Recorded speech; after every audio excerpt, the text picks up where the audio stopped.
दिन एक ही पेज को लिखने में इंग्लिश में लगे रहते हैं, तभी वो शायद परफेक्शन भी तभी आता होगा हाँ जी, इंग्लिश हाँ में, जी। अदरवाइज इतना आसान कहाँ है यस सर। इंग्लिश में परफेक्शन लाना। और जैसे ये सीडीएस वाला एग्जाम हुआ तो इसमें तो इंग्लिश में शायद डेप्थ मतलब अच्छी चाहिए ही होती होगी, क्योंकि Yes, sir. एसएससी में आज के टाइम में इंग्लिश शायद लेवल उतना अच्छा नहीं रहा जितना पहले होता था, लेकिन यूपीएससी में तो बहुत अच्छा होता ही है। अच्छा, जब मैंने एसएसबी दिया ना बहुत बार, तो मुझे पहले एक दो एसएसबी देने के बाद ये पता चल गया था कि मेरा नहीं होगा, और मेरा किस कारण से नहीं होगा मुझे वो भी पता चल गया था। आपको कभी मतलब महसूस हुआ इस बार कि किस वजह से हुआ, कौन सा ऐसा चीज थी आपके पास जो आपको उधर लेके जा ही रही थी बार बार? मतलब कौन सी ऐसी क्वालिटी थी जो आपको लगा कि उसने सबसे बड़ा रोल प्ले किया इंटरव्यू में जो आपका एसएसबी में था? सर एसएसबी में OLQs होती हैं 15, वो देखते हैं, लेकिन बच्चे क्या करते हैं, उनको ना OLQs को रटने की कोशिश करते हैं जिसका कोई मीनिंग नहीं है। मेन चीज़ है कि आप एक डिसिप्लिन्ड पर्सन हो अपनी लाइफ में, आपके जो मोटिवेशंस और रीजंस हैं वो लाइफ में क्लियर है, और आप एक अच्छे इंसान हो। अच्छे इंसान इन द सेंस कि आप घर वालों की रिस्पॉन्सिबिलिटी ले रहे हो जहाँ ज़रूरत हो रही है, आप घर में काम कर रहे हो, आप घर हो या बाहर हो कोई फ़र्क नहीं पड़ता, आप वहाँ रिस्पॉन्सिबिलिटी ले रहे हो। आप दुनिया के कितने बड़े इंसान बन जाओ, अगर आपको ये नहीं पता मेरा भाई क्या कर रहा है तो इंसान बनने का कोई फ़ायदा नहीं है। सो रिस्पॉन्सिबल पर्सन, रिस्पॉन्सिबल सिटीज़न होना इज़ वेरी इंपॉर्टेंट। वो कोविड में हुई थी सर। सो कोविड में मैं घर चला गया था, मुझे टाइम मिल गया था अपने आप को टाइम देने के लिए, घर वालों को टाइम देने के लिए। वहाँ से वो फिर डेवलप हो गई चीज़ें, वहाँ से मैं और ऑर्गेनाइज हो गया। कोविड में सबने वेट गेन कर लिया, लेकिन कुछ मेरे जैसे थे जो भागे हैं सर, रोड खाली थे, भागे हैं सर, भागे हैं। वो फिटनेस पीक लेवल की हो गई, वहाँ से नॉलेज वहाँ से इंप्रूव हो गई। सर मेरी 183 है सेंटीमीटर। Yes sir. ये मेरे बराबर है, लेकिन देखो मुझसे ऊंचा लगता है। कारण वही है फिट फॉर होने का और अंदर से जुनून होने का ना, तो दिखता है जिसमें दम है सिलेक्शन का। और मेरे साथी लोग चाहे गोपाल वर्मा सर हो या बाकी टीचर हो, सब कहते हैं कि मैं जो कह देता हूँ वो हमेशा होता है और हर किसी पे होता है। मैं आज आपको ये बात कह रहा हूँ, आप लिख के ले लीजिएगा।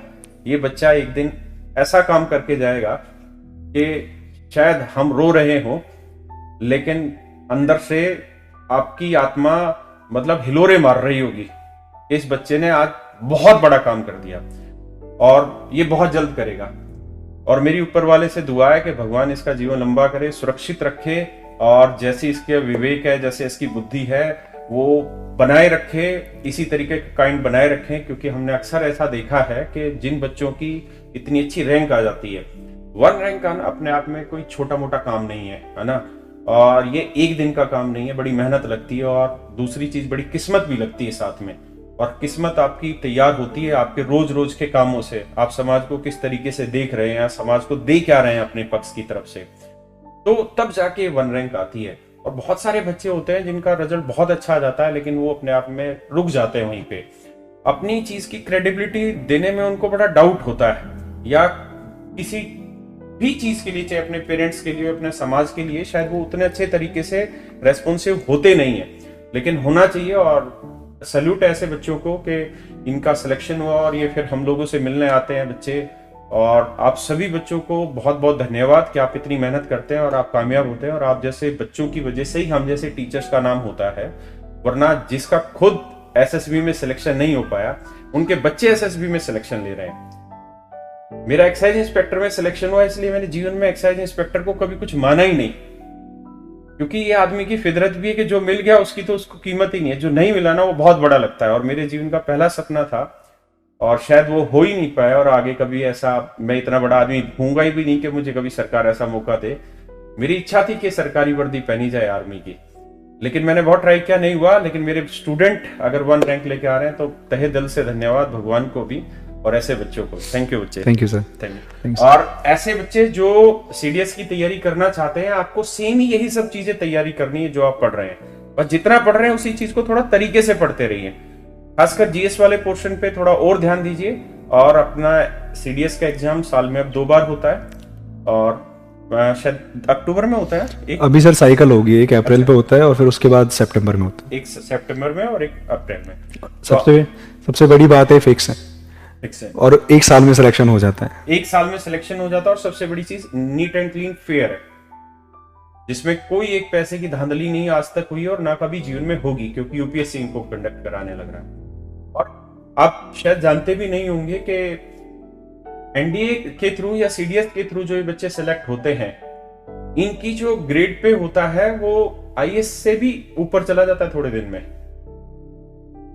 और इनको जो फैसिलिटी मिलती है, आप उनको फैसिलिटी कह लीजिए, या इनका जो सम्मान होता है वो उन टर्म में बहुत बड़ा होता है।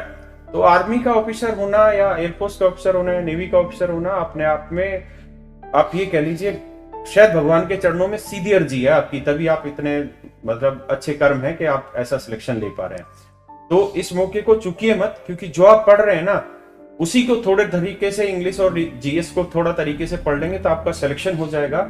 और जिस तरह आज ये बच्चा छाती चौड़ी करके खड़ा हुआ है ना, आप भी खड़े होंगे, आप अपने माँ बाप का भी नाम रोशन करेंगे, और हम जैसे टीचरों की दिल से हमेशा दुआएं मिलती रहेंगी आपके जीवन में, कि हर कदम पे हम लोग आपके लिए दुआ मांग रहे होंगे, जो आप इतना अच्छा और बेहतरीन काम करेंगे। थैंक यू मेरे बच्चे, आप आए। Thank you sir, thank you sir, thank you sir.